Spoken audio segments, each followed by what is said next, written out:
What do you love about church? Sino maganda? Anong... E-edit mo yan.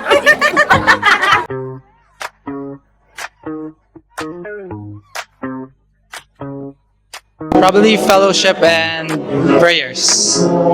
Everything and everyone. The people, the presence of God, and the warmth of and love of everyone. And I thank you. Yung mga tao. Being blessed. What do I love about church? I love the people, fellowship, and being in the presence of the Lord. So it's good to see that there are lots of people praising God and worshiping God, that we are in one accord and serving God, of course.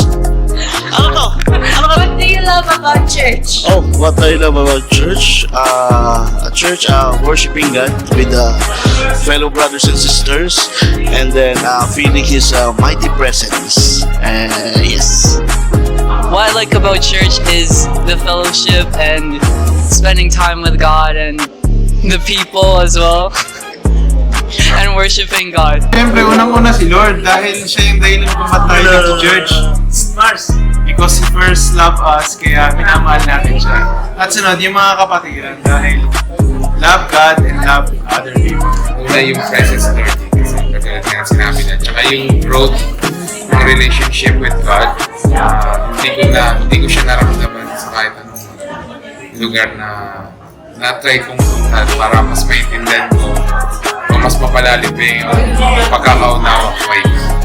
Relationship with the Father, with Jesus, and the Holy Spirit. Pati yung community na nabuo dito sa church. Kaya gusto namin yung parang second family na namin yung church. God's presence is there, so that's why I love to be in the church. And then, yun nga, marami nga tayong natututunan. At saka mas lalong the more na we get closer to God. That's all. Ang gusto ko sa pag-charge, yung mga salita ni Lord ay naunawa ko na ngayon, dati hindi ko naunawa. Pero ngayon, sa bawat linggo, yung pagsamba namin, naunawa ko na lahat ng mahulugan na sinasabi ng Panginoon na paggagabay sa bawat isang tao, yung hinihiling ng bawat tao, binibigyan niya man ang maluwag sa kanya puso. At tayo ay dapat salamat sa kanya. Tayo binibigyan ng maraming biyaya at kalakasan ng buong katawan. At salamat ng maraming. Thank you.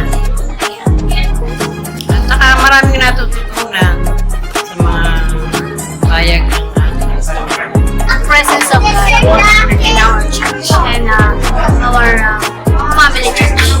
I love Jesus, I love the people, and everyone, I love them. Gusto ko sa church kasi laging gusto ko sa presence ni Lord, masayang bawat isa, masayang laging nasa presence ni Lord. I like maraming tao. Lalo yan ang lahat ng presensya ng Diyos nasa atin.